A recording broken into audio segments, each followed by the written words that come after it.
Good morning friends. ये जो मैं वीडियो बना रहा हूँ ये उन बच्चों के लिए है जो क्लास 10th में हैं और बोर्ड की तैयारी कर रहे हैं। ऑल ओवर इंडिया में लगभग सेम कोर्स होता है। एनसीईआरटी की जो बुक है उसका एक एक टॉपिक इसमें इन्वॉल्व करा है। और अगर आप जेडबल या नीट की तैयारी कर रहे हैं तो जो 12th के बच्चे उनके लिए एक बार बेसिक रिव्यू हो जाएगा, बिकॉज उन्होंने ये टॉपिक 10th में पढ़ा था। तो उस एम से ये बच्चों वीडियो बना रहा हूँ मैं। और I have almost 10 years of experience as a electrical engineering educator। उसके बेसिस पर मैं आपसे कुछ बातें बच्चों करने जा रहा हूँ। तो फर्स्ट टॉपिक हम देखते हैं dear student. The first topic of NCERT is electric current. तो बच्चों इलेक्ट्रिक करंट क्या होता है, तो ये जो मैं आपको समझा रहा हूँ इसके दो एम है इस प्रेजेंटेशन के। एक तो आप समझ भी लीजिए, और अगर आपका 10th बोर्ड में कोई क्वेश्चन आता है तो आप वहाँ पर लिख भी पाए। तो दोनों एम से बच्चों ये वीडियो बन रहा है। ठीक है, तो देखिए पहला टॉपिक है इलेक्ट्रिक करंट। तो इलेक्ट्रिक करंट क्या होता है? Current means flow. Okay, so water as the water flow, जिस तरह से वाटर फ्लो होता है रिवर में, आपने देखा होगा हाई फ्लो होता है। ठीक है, वैसा ही वो वाटर फ्लो होता है, वैसे ही इलेक्ट्रिक करंट फ्लो होता है। वो किसके अंदर? वाटर किसके अंदर फ्लो होता है बच्चों? रिवर के अंदर। और करंट किसके अंदर फ्लो होता है? इस कंडक्टर के अंदर। ठीक है बच्चों, तो इसको बोलते हैं कंडक्टर। इस कंडक्टर के अंदर वाटर फ्लो होता है। ठीक है, कंडक्टर मतलब वो मटेरियल जिसमें सबसे ज्यादा करंट इजीली फ्लो हो पाए कंपेयर टू अदर मटेरियल्स। ठीक है, तो आई होप ये आपको क्लियर है। A continuous and close path. Now electric circuit. तो बच्चों इलेक्ट्रिक सर्किट क्या होता है? देखिए इलेक्ट्रिक सर्किट मतलब ये आपके सामने ये इलेक्ट्रिक सर्किट जैसा कुछ बना हुआ दिख रहा है आपको। तो कोई इसमें घबराने की बात नहीं है। अगर आपको कुछ भी नहीं पता है इस चैप्टर के बारे में तो मैं जीरो से बता रहा हूँ। देखिए बच्चों, एक ये बैटरी दिख रही है आपको, बैटरी अब बना लेंगे। कई सेल से मिलकर एक बैटरी बनी होती है। एक पॉजिटिव टर्मिनल होता है बच्चों बैटरी का, एक नेगेटिव टर्मिनल होता है। ठीक है, तो देखिए ये इस तरह से आप बैटरी बना लेंगे।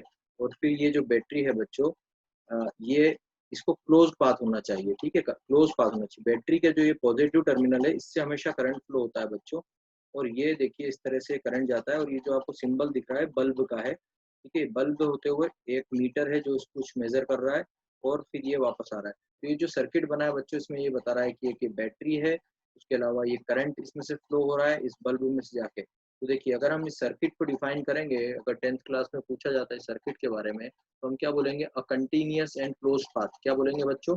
एक कंटिन्यूअस और close path of electric current. किसका? करंट को फ्लो होने का, बिकॉज करंट जो है वो एयर में नहीं फ्लो हो सकता है। ठीक है, therefore the continuous and close path of electric current is electric circuit. Okay, ये पॉइंट भी आई होप क्लियर है बच्चों।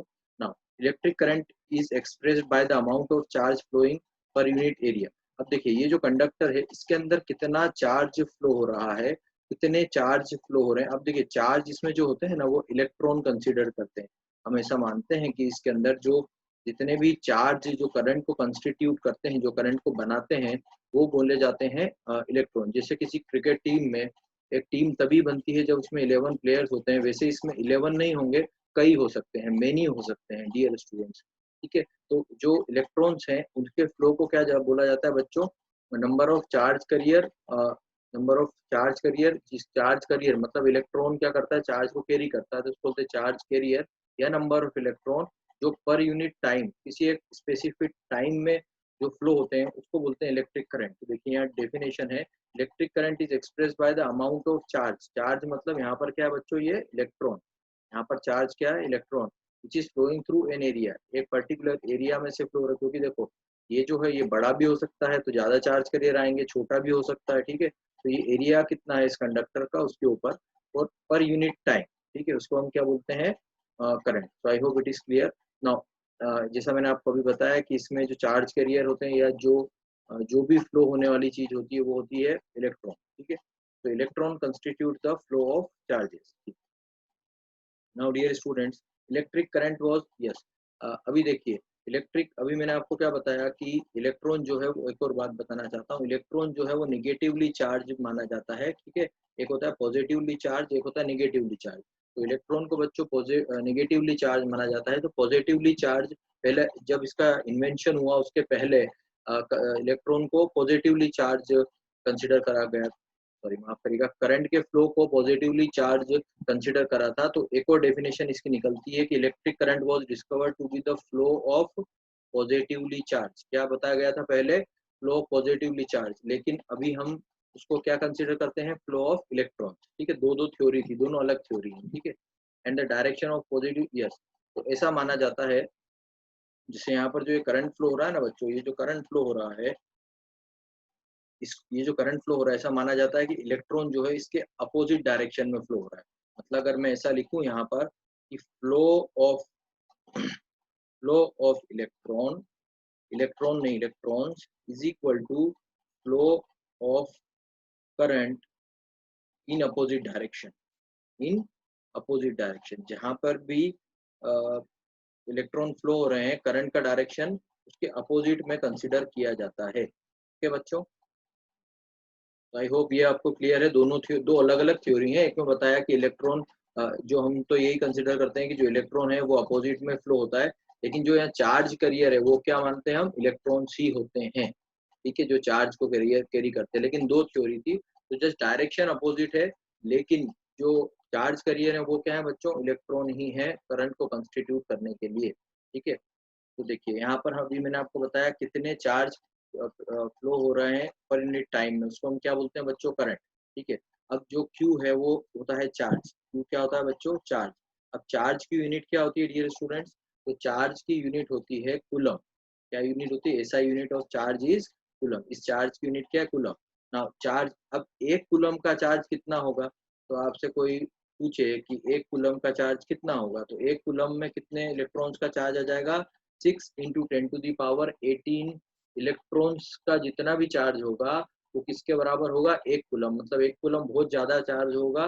तो अगर हम बात करें एक इलेक्ट्रॉन की, तो एक इलेक्ट्रॉन के कंपेयर में 6, जो एक इलेक्ट्रॉन है उसमें हम 6 × 10⁻18 इलेक्ट्रॉन्स का चार्ज मल्टीप्लाई करें तब एक कूलम का चार्ज बनता है। I hope it is clear dear students. चलिए, नाउ अब इलेक्ट्रिक करंट को बच्चों किससे एक्सप्रेस करते हैं हम, एम्पियर से। उसकी यूनिट क्या होती है इलेक्ट्रिक करंट की डियर स्टूडेंट्स, एम्पियर। तो देखिए यहाँ पर जो मैंने आपको ये एक मीटर जैसा बताया है, जैसे आपका स्पीडोमीटर होता है गाड़ी का, जैसे यहाँ पर करंट का मीटर होता है, इसको बोलते हैं एम मीटर। क्या बोलते हैं बच्चों इसको, एम मीटर। तो instrument use to measure the current, जो करंट को मेजर करता है बच्चों, उसको क्या बोलते हैं हम, ammeter. I hope it is clear to everyone. तो I think I should proceed to next slide. मैं स्लाइड्स में इसलिए बता रहा हूँ क्योंकि अगर मैं लिखने जाऊंगा तो ये जो वीडियो है ये 5 घंटे का बनेगा। ठीक है डियर स्टूडेंट्स, इसीलिए मैं यहाँ पर मैंने जो इम्पोर्टेंट पॉइंट्स है वो पहले नोट कर लिए हैं। तो नाउ अब नेक्स्ट पॉइंट है बच्चों, electric potential and electric potential and potential difference. ठीक है, तो बच्चों सबसे पहले हम ये समझते हैं कि अभी इलेक्ट्रॉन तो मूव, जो मैंने आपको बताया इलेक्ट्रॉन को के मूवमेंट से करंट कंस्टिट्यूट होता है, जो हमको पहले से ही पता है करंट का मतलब। लेकिन अब इसको फ्लो कौन करवाता है, तो ओबियसली आपको किसी चीज को मूव करवाना है। फॉर एग्जाम्पल आपको चेयर को मूव करवाना है, तो बच्चों आपको क्या चाहिएगा, एक फोर्स चाहिएगा ना, इससे तो मूव होगा नहीं कुछ भी। तो जैसे आपको चेयर को मूव कराने के लिए फोर्स चाहिए होता है स्टूडेंट्स, वैसे ही इलेक्ट्रॉन को मूव करने के लिए हमको क्या चाहिए थी, कुछ एनर्जी चाहिए रहती है। तो हम इस केस में हम उसको जो एनर्जी यूज करते हैं उसको क्या बोलते हैं, इलेक्ट्रिकल एनर्जी। तो ये जो बैटरी यहाँ लगी है बच्चों, ये बैटरी क्या करेगी, what this battery will do, ये बैटरी बच्चों क्या करेगी, ये बैटरी इसको इलेक्ट्रॉन्स को आगे मूव करवाएगी। आई होप ये आपको समझ में आ रहा है। ठीक है, तो अब इसी से रिलेटेड एक कंसेप्ट है जिसको बोलते हैं इलेक्ट्रिकल पोटेंशियल। तो देखिए, electrical potential and potential difference क्या होता है, जैसा मैंने आपको बताया कोई भी चीज अपने आप तो मूव करती नहीं है। तो charge do not move in the copper by themselves. Okay, now the charge move only if there is a potential difference. ठीक है, तो मान लीजिए कि इस तरह के दो आपके पास बॉक्सेस हैं जिसको आपने ऐसे कनेक्टेड रखा हुआ है। ठीक है, ऐसे रखा हुआ है, इस तरह से बच्चों आपने इसको कनेक्ट रखा हुआ है। एक ये आपके दो बॉक्स हैं, एक ये ऐसा बॉक्स है ये स्टूडेंट्स, और एक ये ऐसा बॉक्स है। ठीक है, तो एक ये हो गया ऐसा। अब ये दोनों को आपने सेम लेवल पे रखा है। ठीक है, तो और इसमें दोनों में वाटर रखा है, एक ये अलग बॉक्स है ए, ये अलग बॉक्स है बी, आपने इन दोनों कनेक्ट कर दिया। अब मुझे बताइए कि इसमें यहाँ से वाटर जो है डियर स्टूडेंट्स, इसके अंदर वाटर रखा हुआ है, तो ये वाटर बताइए यहाँ से यहाँ पर फ्लो होगा क्या, और इसमें भी वाटर है, मतलब दोनों में, या इसमें इतना वाटर है, कितना वाटर है बच्चों, तो इसमें से इसमें वाटर फ्लो होगा क्या, अगर इसमें इतना वाटर है तो। ठीक है, कभी भी किसी से में से भी किसी में वाटर कब फ्लो होगा बताइए, जब वो एक हायर पोटेंशियल पर होगा, दूसरा मतलब एक हाई लेवल पे होगा और एक दूसरा लो लेवल पे होगा, तो ग्रेविटी से वाटर फ्लो होता है, ठीक है ना। कभी भी इसमें से इसमें तो वाटर फ्लो नहीं हो सकता ना, बी से ए में तो नहीं हो सकता ना, हमेशा ए से बी होगा, क्योंकि यहाँ पर क्या लग रहा है बच्चों, वाटर पे ग्रेविटेशनल फोर्स। क्या लग रहा है बच्चों यहाँ पर? Gravitational force. क्या लग रहा है? Gravitational force. तो ग्रेविटेशनल फोर्स लगना है, तो वैसे ही समझिए इलेक्ट्रॉन को फोर्स लगाना पड़ेगा, कुछ हमको फोर्स लगाना पड़ेगा जो है ना। तो electrons only move if there is a pressure, है ना, प्रेशर या फिर फोर्स। उसमें इतना फोर्स और प्रेशर में हमको अभी जाने की जरूरत नहीं, क्योंकि इलेक्ट्रिकल का पार्ट है। तो बस ये समझ लीजिए फोर्स हो या प्रेशर हो, दोनों में, क्योंकि प्रेशर एक्चुअली होता है फोर्स, ये pressure is equal to force upon area, ठीक है। तो अगर प्रेशर लगाएं या फोर्स लगाएं एक ही बात है, ठीक है। तो electron move only if there is a difference of electric pressure called potential along the conductor, ठीक है, कंडक्टर में, ठीक है। तो the difference of the potential may be produced by the battery. तो देखिए अभी यहाँ पर तो हमने इसको ग्रेविटी से हो गया, लेकिन अगर हमको कंडक्टर में प्रोड्यूस करना है बच्चों, तो उसके लिए हमको क्या लगेगी, यहाँ पर एक, हमको क्या लगाना पड़ेगा बताइए, एक बैटरी कनेक्ट करनी पड़ेगी, ठीक है। ये बैटरी क्या करेगी, इसको यहाँ से धक्का देगी, इसको यहाँ से पुश करेगी, ठीक है, आगे बढ़ने के लिए। आ रहा है समझ में? तो ये जो पोटेंशियल, ये जो प्रेशर होता है, ठीक है, तो when cells is connected the potential difference sets up charges into the motion and produces the electric current. तो जो मैंने आपको बताया, बैटरी क्या करती है, उसको प्रेशर लगाना चालू करती है, ठीक है। प्रेशर लगाती है मतलब उसको एनर्जी प्रोवाइड करती है, ठीक है, उसको एनर्जी प्रोवाइड करती है, तो वो इलेक्ट्रॉन आगे मूव करता है। तो electrical potential difference between the two points, एक ये पॉइंट है, एक ये पॉइंट है, इन दोनों के बीच में एक ये कंडक्टर वायर है आपका सिंपल, जो आप बचपन से देखते आ रहे हैं, तो एक ये वायर है, ठीक है। तो देखिए electrical potential difference between the two points in electric circuit carrying some current as work done. मैंने आपको जैसा बताया कि इलेक्ट्रॉन यहाँ है, अपने आप वो इलेक्ट्रॉन यहाँ से नहीं हिलेगा, तो आपको क्या करना पड़ेगा डियर स्टूडेंट्स, आपको इसको धक्का देना पड़ेगा। धक्का देना पड़ेगा मतलब फोर्स लगाना पड़ेगा, मतलब आपको कुछ वर्क करना पड़ेगा। तो हम क्या बोल सकते हैं, as the work done to move unit charge, मतलब एक चार्ज को मूव करने के लिए। तो work done to move unit charge from one point to another, यहाँ से यहाँ तक भी अगर आपको हिलाना है फॉर एग्जाम्पल, तो उसको क्या बोलेंगे हम, पोटेंशियल डिफरेंस, ठीक है। सो पोटेंशियल डिफरेंस को दूसरी तरह से हम कैसे बोल सकते हैं, work done to move the charge, जैसे हम यहाँ बोलते हैं work done by the gravity to move the water, okay. तो इसका फॉर्मूला, इसको डिनोट करते हैं बच्चों वी से, और इसका जो फॉर्मूला होता है वो होता है work done W upon charge Q. क्या होता है, डब्ल्यू बाय क्यू, ठीक है। समझ में आया आपको, क्योंकि वर्क कितना लग रहा है एक चार्ज को मूव कराने के लिए, तो V equal to W by Q, ठीक है। तो इसकी एसआई यूनिट होती है वोल्ट, ठीक है। चलिए अब बहुत यहाँ तक समझ में आपको आया आई होप। तो अब देखिए बच्चों, अब मैं आपको जो बताने जा रहा हूँ वो है सिंबल्स। तो देखिए इलेक्ट्रिक सेल, उसका ये सिंबल होता है, बैटरी कॉम्बिनेशन ऑफ सेल्स होती है, तो एक से ज्यादा अगर कनेक्टेड है तो वो बैटरी हो गई, ठीक है। अब ये की होती है, की मतलब क्या होगा बच्चों, जैसे कि कोई सर्किट है, ठीक है, ये बैटरी लगी है, ये बैटरी लगी है, इस तरह से सर्किट है आपका, यहाँ पर कुछ बल्ब लगा है, और फिर यहाँ पर एक हमने की लगा दी है, ठीक है। की क्यों लगाई है, कि जैसे आप घर में स्विच ऑन ऑफ करते हैं ना, इसीलिए हमको मान लो सर्किट, इसको बल्ब को बंद करना है, ठीक है, तो बल्ब को बंद करना है, what we will do, we will close it, okay. तो इसीलिए ये जो की होती है, तो जब ये इस तरह का ओपन है डियर स्टूडेंट्स, जब ये इस तरह का ओपन है तो इसको क्या बोलते हैं बच्चों, ये जब इस तरह का ओपन है तो इसको क्या बोलते हैं, ये इसका ओपन का स्विच ओपन, ठीक है, ये इसका सिंबल है। और ये अगर बंद हो गया, इसमें डॉट लग गया, मतलब ये आपने क्या कर दिया, क्लोज। तो जब स्विच क्लोज है डियर स्टूडेंट्स, तो उसका जो सिंबल होता है वो कैसा होता है, जब स्विच क्लोज है डियर स्टूडेंट्स, तो उसका सिंबल कैसे होता है, ये वाला, ठीक है। चलिए तो यहाँ तक क्लियर है। फिर जॉइंट वायर, कोई वायर में अगर कोई जॉइंट, तो हमारे घर में इतने सारे कनेक्शन होते हैं, तो जॉइंट वायर तो होगा ही, ठीक है। अब मान लीजिए एक वायर जा रहा है लेकिन उसको दूसरे वायर से कोई मतलब नहीं है, तो उसको क्या बोलते हैं हम, वायर विदाउट ज्वाइनिंग, ठीक है। ये आता है एग्जाम में, ध्यान रखना। इलेक्ट्रिक बल्ब का सिंबल ये है, रेजिस्टेंस का सिंबल ये है, फिर वेरिएबल रेजिस्टेंस का ये मतलब वेरी कर सके इसलिए ये लगा है, ठीक है। इस तरह से भी होता है, ये एमीटर है, ये वोल्ट मीटर, ठीक। एमीटर को ए से डिनोट करते हैं, वोल्ट मीटर को बी से। चलिए, so dear student, now we come to very important concept.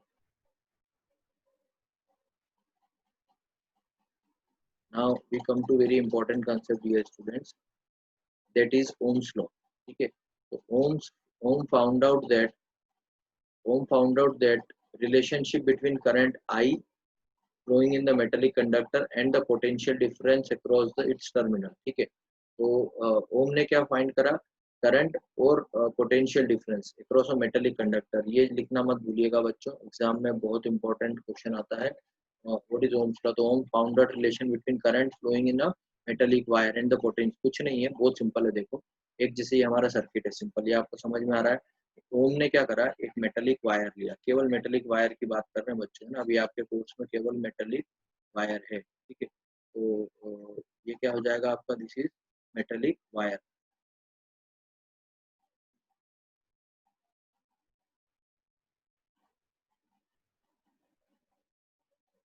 बच्चों देखिए यहाँ पर ये क्या है, मैं आपसे बात कर रहा था ओम्स लॉ, यस। तो ये मेटेलिक वायर है डियर स्टूडेंट्स। इस मेटेलिक वायर में क्या होता है, इस मेटेलिक वायर में डियर स्टूडेंट्स, जब भी हम यहाँ से वोल्टेज इंक्रीज करते हैं तो क्या होगा, ये जो बल्ब होगा इसमें ग्लो बढ़ता जाएगा, ठीक है, इसका ये ग्लो बढ़ता जाएगा। तो जैसे ही हम यहाँ पर सिर्फ वोल्टेज देंगे तो ये जो करंट होता है ना डियर स्टूडेंट्स, ये भी बढ़ता जाएगा, ठीक है। तो इसी इन दोनों के रिलेशन को ओम ने बताया, तो उसने ऐसा मेजर करा तो उसको ये पता चला डियर स्टूडेंट्स, अगर आप ये डायग्राम देख पाए तो ये उसी का उसने डायग्राम बनाया है कि जब वोल्टेज उसने 0 से बढ़ाया, इतना करा 0.2, तो जो करंट है वो उसकी वैल्यू आई 0.1। जब उसने 0.4 करा डियर स्टूडेंट, तो करंट की वैल्यू कितनी आती है बच्चों, देखिए करंट की वैल्यू 4 नहीं आती है, जबकि उसकी वैल्यू आ जाती है इतनी, ठीक है। फिर उसने 0.6 करा, ठीक है, तो करंट की वैल्यू आती है इतनी, ठीक है। फिर उसने 0.8 करा, तो करंट की वैल्यू देख के आती है 0.3, ठीक है। फिर उसने 1 करा, तो करंट की वैल्यू आती है 0.35। तो इस तरह से जब उसने ग्राफ प्लॉट करा, तो ये सारे पॉइंट को उसने प्लॉट करा डियर स्टूडेंट्स, तो उसको ऐसा पता चला कि ये सारे पॉइंट को जब वो ज्वाइन करता है, जो मैं आपको बता रहा हूँ ना, इस तरह से वैल्यू आती है। मतलब 0.4 के बच्चों कितनी वैल्यू आ रही है, देखो इतनी वैल्यू आई उसकी, है ना। ये मेरी रीडिंग्स है, ये रीडिंग्स है, मैं डायरेक्टली यहाँ पर प्लॉट कर रहा हूँ, ऐसा नहीं कि मेरे मन से कुछ कर रहा हूँ, मैं डायरेक्टली यहाँ प्लॉट कर रहा हूँ। ये रियल रीडिंग है। ये रियल रीडिंग ऐसी है कि ये वैल्यू आई है 0.4 पर, दूसरी वैल्यू जो आई है वो आई है इस पर, इतनी वैल्यू आई है। फिर 0.8 0.6 है, ये 0.8 पर 0.3 वैल्यू आई है, ठीक है। फिर 0.9 पर इतनी वैल्यू आई है, फिर 1 पॉइंट, सॉरी ये 1 है, 1.2 पर इतनी है। तो जब इन सारे पॉइंट्स को ज्वाइन करा, जब इन जो जंक्शन है इनका, इनको ज्वाइन करा, तो बच्चों हमको ये पता चला कि सारे जंक्शन ज्वाइन करा तो हमको क्या मिल रहा है, स्ट्रेट लाइन। क्या मिलता है हमको, स्ट्रेट लाइन। और ऐसा होता ही है प्रैक्टिकली, ठीक है। तो क्या कंक्लूड हुआ उसका ओम्स लॉ ने क्या कंक्लूड करा, that the potential difference V, मतलब जो वोल्टेज आपने अप्लाई कराई है across the end of the given metallic wire in electric circuit is directly proportional to the current flowing.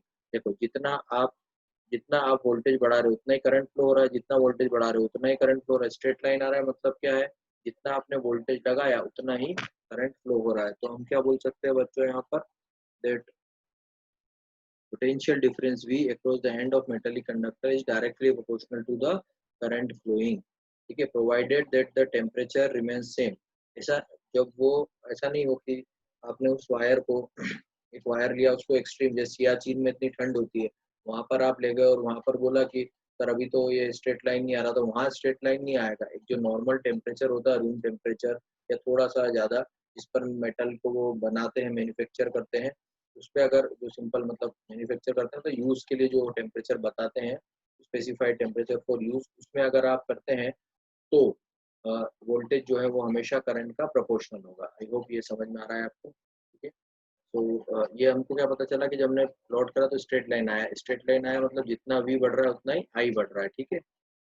तो V is proportional to I, and V by I को अगर आप proportionality का साइन हटाएंगे तो बच्चों क्या हो जाएगा, V इसे आप प्रोपोर्शनलिटी का साइन हटाएंगे तो क्या लग जाएगा, एक कांस्टेंट। ये क्या है, कांस्टेंट, ठीक है। तो V बाय I बराबर क्या हो गया, R। तो R क्या है यहाँ पर, कांस्टेंट, ठीक है। तो R is the constant for metallic conductor at given temperature. इसको क्या बोलते हैं बच्चों, रेजिस्टेंस। इसको क्या बोलते हैं बच्चों, रेजिस्टेंस, ठीक है। इसका नाम है बच्चों रेजिस्टेंस। चलो, तो ये क्या प्रॉपर्टी है कंडक्टर की, ये किसकी प्रॉपर्टी, कंडक्टर की, ताकि वो क्या करता है, it is the property of conductor to resist the flow of charges. वो क्या करता है, ये प्रॉपर्टी है उस कंडक्टर की कि वो क्या करता है, करंट को रेजिस्ट करता है। अब इसको मैं आपको अच्छे से समझा देता हूँ। देखो क्या होता है बच्चों कि ये जो कंडक्टर होता है ना, ये 12th में आएगा कंसेप्ट, इसको बोलते हैं ड्रिफ्ट वेलोसिटी। फिर भी आपको समझ में आना चाहिए कि ये क्या बोला सर ने। देखिए ये इस तरह से ये मूव होता है, ठीक है। इलेक्ट्रॉन जो है ना, जब तक बैटरी नहीं लगाते हैं ना, इस तरह रेंडमली मूव होते हैं, ठीक है। जैसे ही आपने यहाँ पर बैटरी कनेक्ट कर देते हैं बच्चों, जैसे यहाँ पर बैटरी कनेक्ट करते हैं तो क्या होता है देखिए, जैसे ही आप बैटरी कनेक्ट करते हैं तो ये जो इलेक्ट्रॉन रेंडमली मूव हो रहे थे डियर स्टूडेंट्स, अब ये मूव होने लगते हैं एक डिफाइंड डायरेक्शन। इसमें एक डिफाइंड डायरेक्शन में ये कंडक्टर, ये इलेक्ट्रॉन क्या होने लगते हैं, मूव होने लगते हैं, ठीक है बच्चों। तो अब इसमें क्या होता है कि चलो सभी बढ़िया है, करंट बना रहे सभी लोग, एक डायरेक्शन में काम कर रहे हैं, पर कुछ एक मतलब 2% या 3% या 4% कुछ ऐसे इलेक्ट्रॉन होते हैं जो इतना करने के बाद भी एक डायरेक्शन में अलाइन नहीं होते हैं, ठीक है। इतना करने के बाद भी कुछ इलेक्ट्रॉन होते हैं जो एक पर्टिकुलर डायरेक्शन में अलाइन नहीं होते हैं। इसके कारण क्या होता है, जो हमारा करंट जितना फ्लो होना चाहिए, जो हमने यहाँ से इनपुट दिया है, उतना इनपुट हमको आउटपुट में नहीं मिलता। आउटपुट में नहीं मिलता मतलब कि देखिए यहाँ पर हमने क्या देखा था, एक सर्किट, यहाँ बल्ब लगा था। इस बल्ब का क्या एम है बताइए, इस बल्ब का एम क्या है, ताकि अच्छे से ग्लो करे। लेकिन अगर आपने वायर ढंग अच्छी क्वालिटी का यूज नहीं करा तो इसका रेजिस्टेंस ज्यादा होगा, मतलब इसके पास जो करंट यहाँ से यहाँ तक पहुंचना चाहिए वो उतना नहीं पहुंचेगा। इसीलिए मार्केट में कई टाइप्स के वायर आते हैं। अगर आप सस्ता वायर लाएंगे, अगर आप लो कॉस्ट का वायर लाएंगे तो उसमें करंट वहां तक उतना नहीं पहुंच पाएगा, बिकॉज ये जो मटेरियल होता है उसका इस तरह से होता है कि इसका अपोजिशन ज्यादा होता है इसका फ्लो ऑफ करंट का, ठीक है। तो कौन करता है, इलेक्ट्रॉन ही अपने जो पाथ है फ्लो का उसका क्या करते हैं, अपोज करते हैं। और इसी प्रॉपर्टी को कंडक्टर के बोला जाता है रेजिस्टेंस। तो इसीलिए यहाँ पर ऐसा लिखा है, it is the property of conductor to resist the flow of current. तो फ्लो ऑफ चार्जेस कहाँ पर है, फ्लो ऑफ चार्जेस इस डायरेक्शन में है, ठीक है। इसमें एक बात बता दूं मैं आपको कि ये जो मैंने आपको बताया है यहाँ पर इलेक्ट्रॉन, ठीक है बच्चों, यहाँ मैंने जो आपको इलेक्ट्रॉन बनाया है बताया है, एक्चुअली इसको अगर हम इस डायरेक्शन में ले तो ये एकदम सही होगा। उसका डायरेक्शन हम जस्ट पलट देते हैं। उसमें होता क्या है, क्योंकि जो हमने ये कन्वेंशन माना हुआ है कि जो इलेक्ट्रॉन्स हैं वो करंट के अपोजिट डायरेक्शन में फ्लो होते हैं, तो हम ऐसा मानते हैं, जो मैंने आपको बताया था कि इधर फ्लो हो रहे हैं, उसकी जगह आप अगर इसका अपोजिट डायरेक्शन लेंगे, हमेशा आप करंट का अपोजिट डायरेक्शन लीजिए। जैसे यहाँ पर अभी ये सारे एक ही डायरेक्शन में, लेकिन ये एक और ये जो दो हैं ये अपोजिट डायरेक्शन में अलाइन हो गए ना, ये सब एक ही जगह कॉन्स्टिट्यूट कर रहे हैं। लेकिन ये जो दोनों हैं ये क्या कर रहे हैं, इसका फ्लो कर अपोज कर रहे हैं इसका। ये कौन है, इलेक्ट्रॉन। तो इलेक्ट्रॉन चार्ज करियर ही है, इलेक्ट्रॉन कौन है बच्चों, अभी मैंने आपको बता दिया चार्ज करियर, तो उसका अपोज कर रहे हैं। मतलब कौन अपोज कर रहे हैं, कंडक्टर के इलेक्ट्रॉन। तो देयरफॉर ये क्या हो गया, it is the property of conductor to resist the flow of charges through it. What are the charges here, electrons, ठीक है। उसका एसआई यूनिट क्या होता है बच्चों, ओम्स होता है। और इसको हम किससे रिप्रेजेंट करते हैं बच्चों, इससे, इसको बोलते हैं ओम्स, ठीक है, ओके, ठीक है। तो अच्छा अब आते हैं हम बच्चों की ये जो रेजिस्टेंस आपको, तो अब अभी तक आपको ये कुछ सिंबल नहीं पता चल रहा था, लेकिन शायद ये मैंने जो समझाया आपको, इसमें जो इलेक्ट्रॉन्स होते हैं वो एक ही डायरेक्शन अलाइन हो जाते हैं, लेकिन कुछ इलेक्ट्रॉन होते हैं 5% जो अपोजिट डायरेक्शन में अलाइन रहते हैं, ठीक है। वो क्या करते हैं, वो रेजिस्टेंस क्रिएट करते हैं। तो ये जो रेजिस्टेंस यहाँ क्रिएट हुआ, अब वो किस किस पे डिपेंड करेगा बच्चों, तो वो देख लेते हैं हम। नेक्स्ट टॉपिक जो है आपकी एनसीईआरटी बुक का वो है कि ये किस पर डिपेंड करते हैं बच्चों। तो देखिए कि किस किस पे डिपेंड करते हैं, तो ये किस पे डिपेंड करते हैं, सबसे पहले रेजिस्टेंस जो of a conductor depends upon its length. तो लेंथ पे कैसे डिपेंड करते हैं समझा देता हूँ। एक ये वायर है, एक ये छोटा वायर है, और एक ये इससे छोटा वायर है। जितनी ये लेंथ इसकी L1 है, इसकी लेंथ L2 और इसकी लेंथ कितनी L3 है। जितनी आपकी लेंथ ज्यादा होगी डियर स्टूडेंट्स, उतना रेजिस्टेंस ज्यादा होगा। समझ में आया बात, जितना लेंथ कम होगा रेजिस्टेंस उतना कम होगा, ठीक है बच्चों। अब देखिए नेक्स्ट कंसेप्ट समझाता हूँ आपको।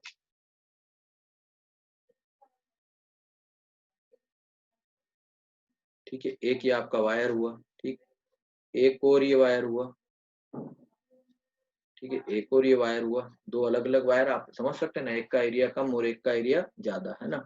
तो बच्चों इसको हम मानेंगे, मान लीजिए A1 है और इसका एरिया कितना है A2 है, ठीक है। तो आप देखिए कि अगर जिसका इसमें अब करंट इसमें लेंथ में तो किस क्या हुआ, जिसकी लेंथ ज्यादा उसका एरिया, जिसकी लेंथ ज्यादा उसका रेजिस्टेंस ज्यादा, लेकिन एरिया में क्या होता है, जिसका एरिया ज्यादा उसका रेजिस्टेंस कम।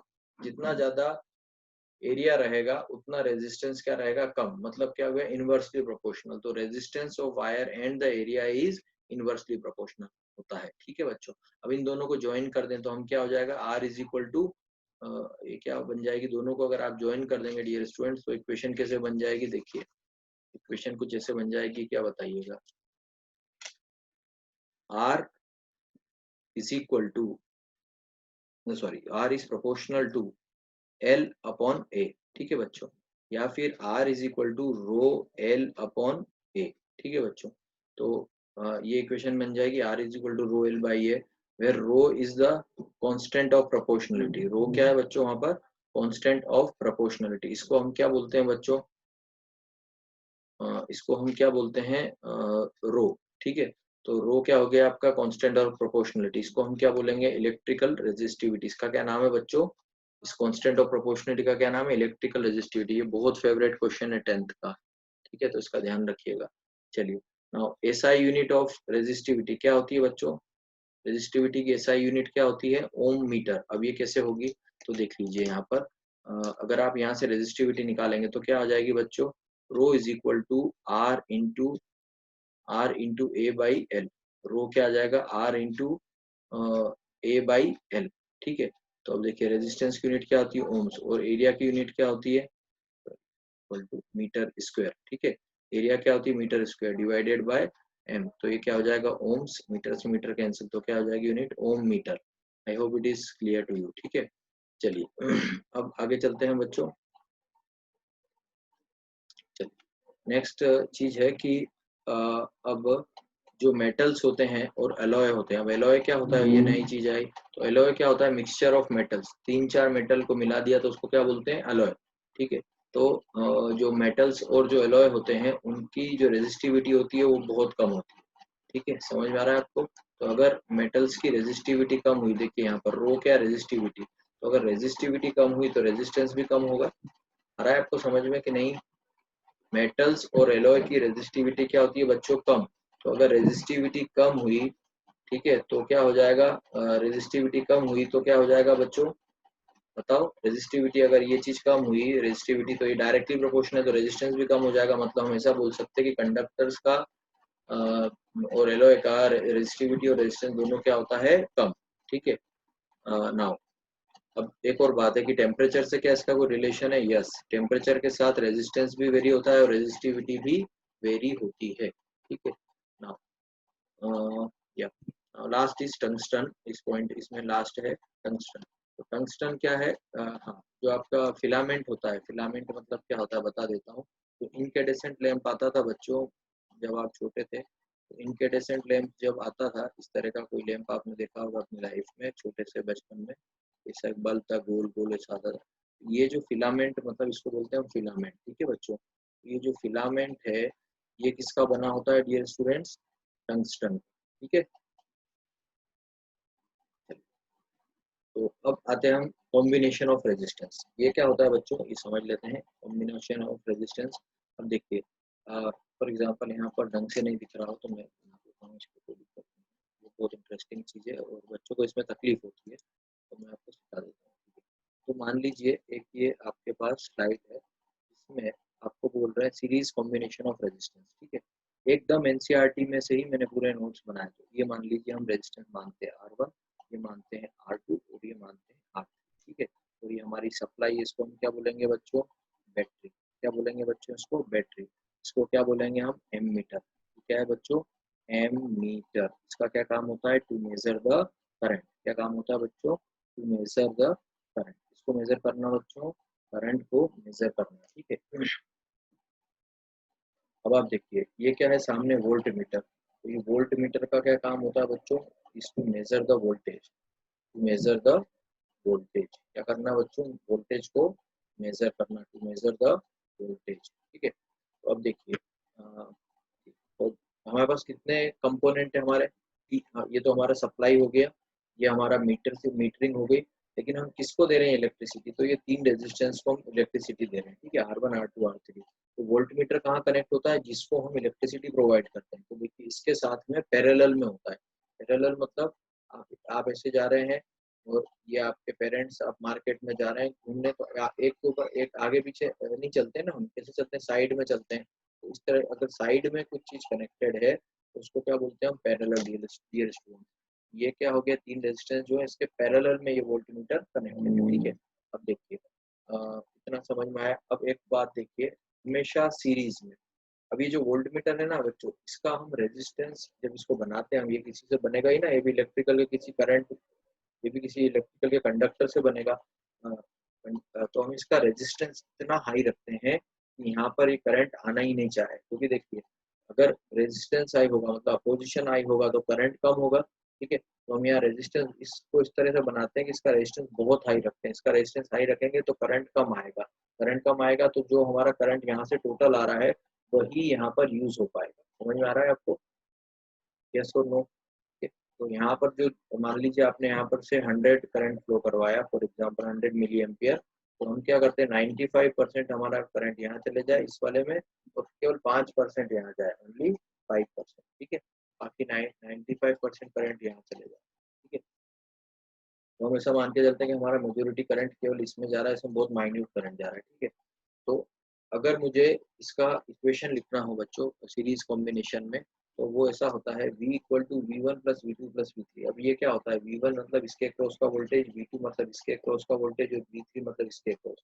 अब देखिए वोल्टेज जो होता है ना, अब ये देखो ये और ये तीनों रेजिस्टेंस सीरीज में कनेक्टेड है। क्यों सीरीज में कनेक्टेड है बच्चों, क्योंकि सीरीज कैसे पता करते हैं हम, जब भी किसी भी चीज में करंट सेम होता है तो उसको हम बोलते हैं सीरीज कॉम्बिनेशन। ये हो गया आपका एक रेजिस्टेंस, ये दूसरा रेजिस्टेंस और तीसरा रेजिस्टेंस। तीनों में आप देखिए सीरीज में कहीं भी इधर उधर करंट नहीं जा रहा है, करंट केवल इन तीनों रेजिस्टेंस में जा रहा है। जितना इसमें आ रहा है उतना इसमें आ रहा है, उतना इसमें आ रहा है, ठीक है। तो तीनों में बच्चों करंट क्या हो रहा है, सेम फ्लो हो रहा है। तीनों में सेम करंट फ्लो हो रहा है, मतलब ये तीनों रेजिस्टेंस क्या हो गए बच्चों, सीरीज में हो गए। इतना समझ में आया? चलिए, तो सीरीज में ये हो गए। ये तो क्या समझ में आया, जब भी कोई चीज सीरीज में कनेक्टेड है मतलब उसमें करंट सेम है, लेकिन उसमें जो वोल्टेज है वो क्या होगा, डिफरेंट होगा। तो इसका वोल्टेज V1, इसका वोल्टेज V2, इसका वोल्टेज V3। तो अगर हम V1 plus V2 plus V3 तीनों को ऐड कर दें, टोटल वोल्टेज क्या आ जाएगा हमारा V। तो V बराबर डियर स्टूडेंट्स क्या हो जाएगा, V equal to V1 plus V2 plus V3 ठीक है बच्चों, ऐसा होता है। मतलब क्या होता है, सीरीज में वोल्टेज ऐड होता है और करंट सेम रहता है, और पैरेलल में बताऊंगा मैं आपको जब पैरेलल पढ़ाऊंगा, ठीक है। तो इतना समझ में आया। अब देखिए, अब हमने ओम्स लॉ से क्या पढ़ा है डियर स्टूडेंट्स, ओम्स लॉ से that V is equal to I R. तो अगर मैं फर्स्ट वाले के लिए लिखूं तो इक्वेशन क्या बन जाएगी, V इज इक्वल टू क्या पढ़ा हमने, आई आर। फर्स्ट वाले के लिए लिखूं तो क्या हो जाएगी equation, V1 is equal to I, अभी मैंने बताया सीरीज में करंट सेम रहता है, तो जो आई करंट यहाँ से फ्लो हो रहा है वही इसमें जा रहा है पूरे सर्किट में, क्योंकि इसमें तो माइन्यूट से जा रहा है, ठीक है। चलिए, तो हम ये मान के चलते हैं कि सारा करंट केवल इन रेजिस्टेंस में ही जाता है। तो V1 बराबर क्या हो जाएगा, आई वन आर। V2 बराबर क्या हो जाएगा, I2 इंटू आर। और V3 बराबर क्या हो जाएगा बच्चों, I3 इंटू आर। V1 बराबर क्या हो जाएगा, I1 इंटू आर। क्यों लिखा है, according to the ohm's law. V1 equal to I1 into R, V2 is equal to I2 into R, और V3 equal to I3 into R. It clear dear students? तो अब जो V1 V2 V3 है इनकी जगह हम value put कर देंगे, तो क्या हो जाएगा ये V, जैसे मैंने आपको बताया था, V equal to I1 into R, I2 into R, I3 into R, ठीक है। और ये जो V है, ये V क्या होगा बच्चों, यहाँ बैटरी में से जाने वाला वोल्टेज है V। तो V का वोल्टेज कितना है, आई। और हम ऐसा मान लेते हैं कि इस पूरे सर्किट का, हम ऐसा एज्यूम कर लेते हैं डियर स्टूडेंट्स कि इस पूरे सर्किट का जो रेजिस्टेंस है वो कितना है, आर।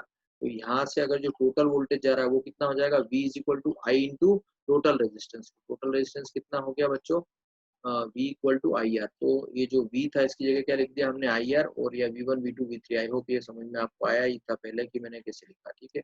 तो अब आई कॉमन ले लीजिए, सिंपल मैथमेटिक्स है, तो आई कॉमन लेंगे तो R S is equal to R1 plus R2 plus R3 हो जाएगा। आई होप एक चीज समझने की कोशिश करिए बच्चों कि इस पूरे सर्किट में कितना रेजिस्टेंस है वो हमने आर एज्यूम करा है। तो यहाँ से अगर आप वही ओम्स लॉ लगाएंगे तो क्या हो जाएगा, टोटल रेजिस्टेंस आर, करंट कितना आई, ये बराबर कितना हो जाएगा V। तो V बराबर क्या हो जाएगा आपका I R. Is it clear बच्चों? है ना। चलिए अब पैरेलल कॉम्बिनेशन समझते हैं। तो ये पैरेलल कॉम्बिनेशन का सर्किट है बच्चों।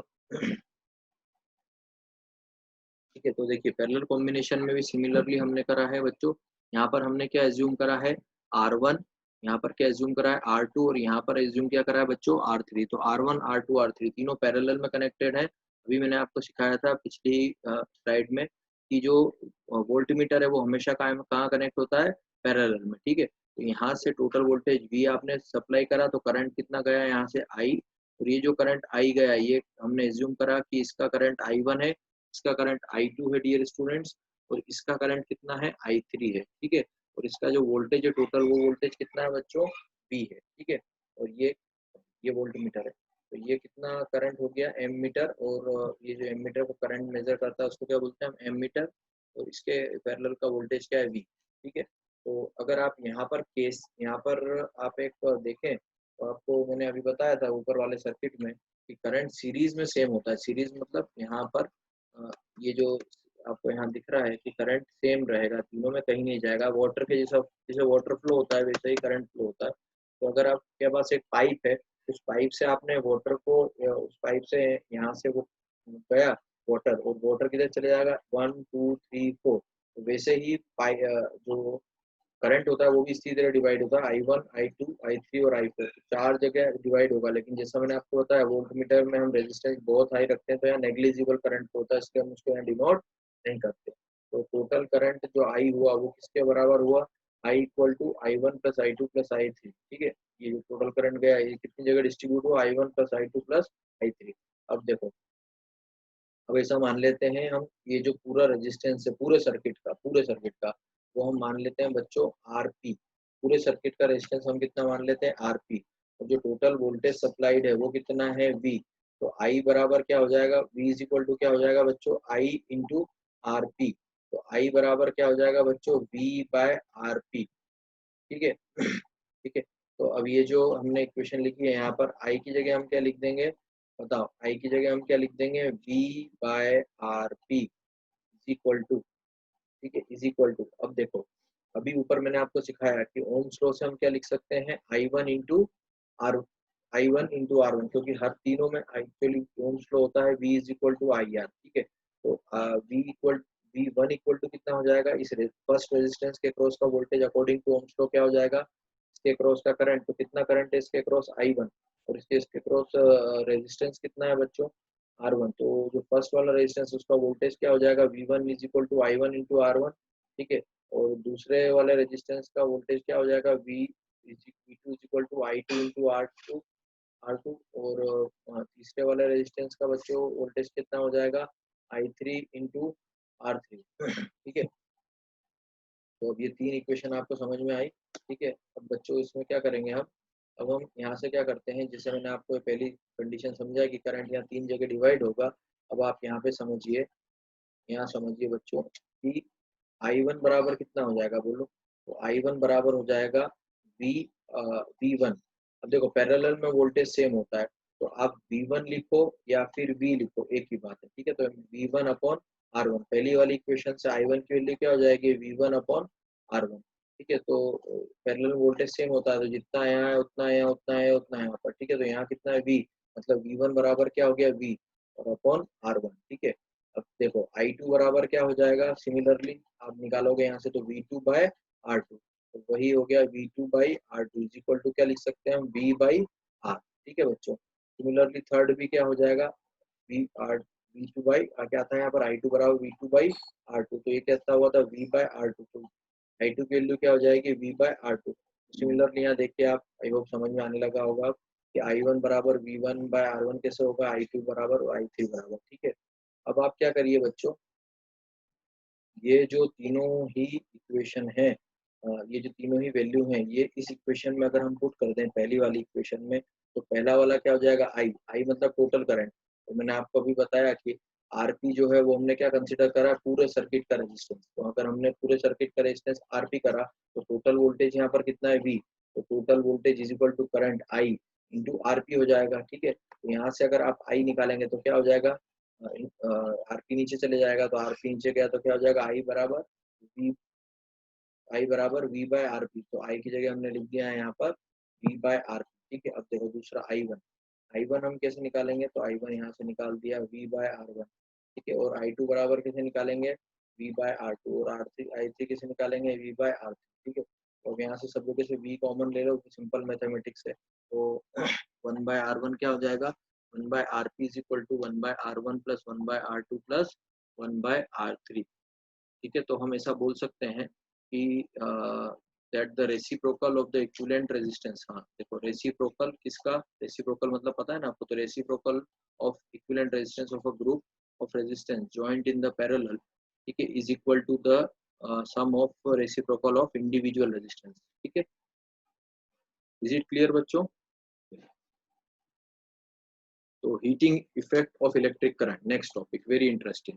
तो देखिए, आप लोगों ने आज तक अपने घर में क्या क्या देखा है जिससे हीट यूज करते हैं आप, एज ए हीट यूज करते हैं, और वो इलेक्ट्रिसिटी से चलती है। Iron, electric heater, bulb, toaster, then microwave oven या ओवन, सिंपल ओवन, माइक्रोवेव हटा दीजिए, ओवन।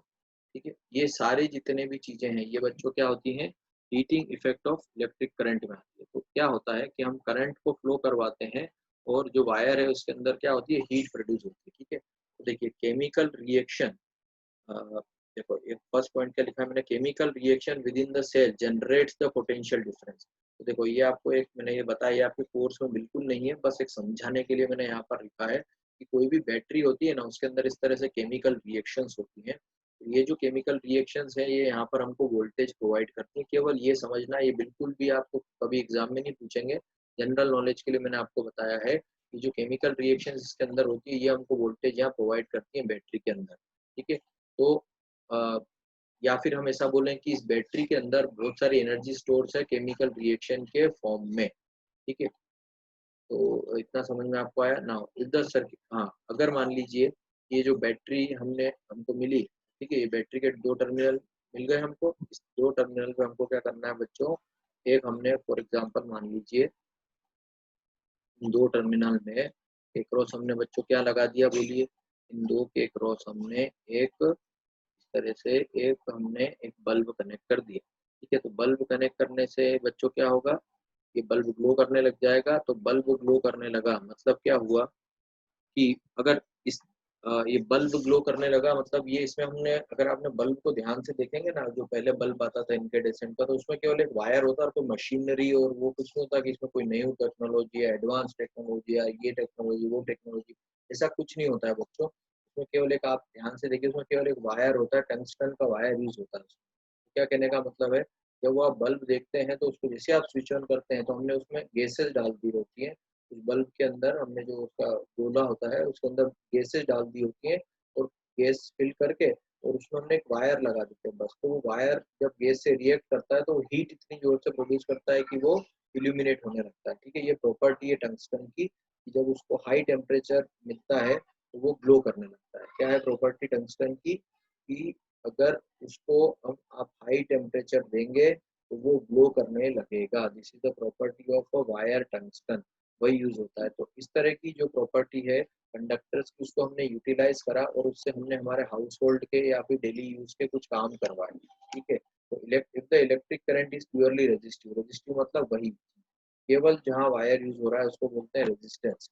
उसके अलावा अगर मैग्नेटिक फील्ड कहीं यूज हो रही है, जैसे अगर आप बात करें मोटर की, तो मैग्नेटिक फील्ड अगर कहीं यूज हो रही है बच्चों, तो वो जो है मैग्नेटिक फील्ड, वो अभी पिक्चर में नहीं है। अभी क्या हम बात कर रहे हैं, मैग्नेट्स को कहीं पर यूज करा इलेक्ट्रिसिटी के साथ, इलेक्ट्रोमैग्नेट बनाया, उसकी बात नहीं कर रहे, हम केवल बच्चों बात कर रहे हैं इलेक्ट्रिक करंट की। ठीक है, तो इलेक्ट्रिक करंट में भी हम वायर की बात कर रहे हैं। ठीक है, तो प्योरली रेजिस्टिव वायर। ठीक है, तो रेजिस्टेंस मतलब जिसमें केवल वायर लगा हो, मैग्नेट नहीं लगा। ठीक है, तो if the current is purely resistive, that is the configuration of resistance connected to the battery, the source energy continues dissipated in the form of heat।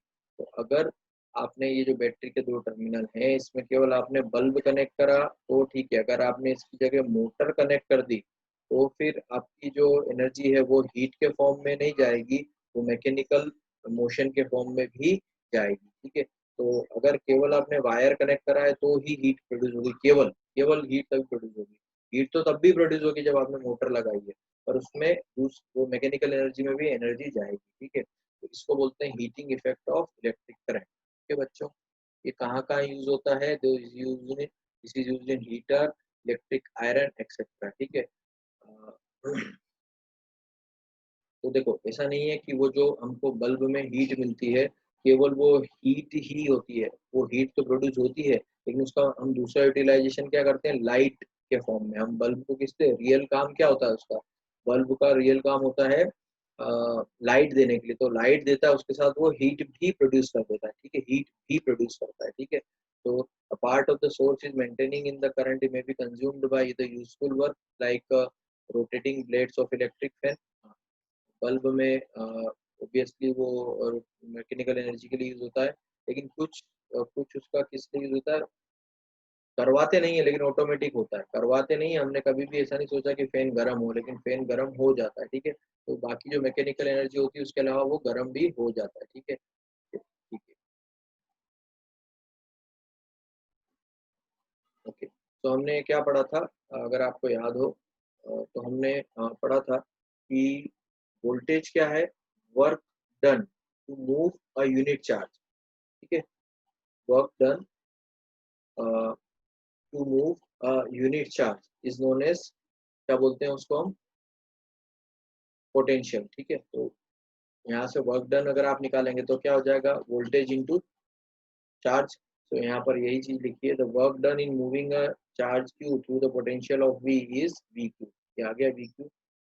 therefore the source must supply the energy VQ in the time t, ठीक है। तो source को कितनी energy supply करना ही चाहिए, कितनी energy supply करना ही चाहिए, VQ, कितने टाइम में t। तो hence the power input to the circuit by the source, तो जो सोर्स से पावर आती है उस पावर का फॉर्मूला हो जाएगा वर्क बाई टाइम। तो क्या फॉर्मूला हो जाएगा बच्चों, वर्क बाई टाइम।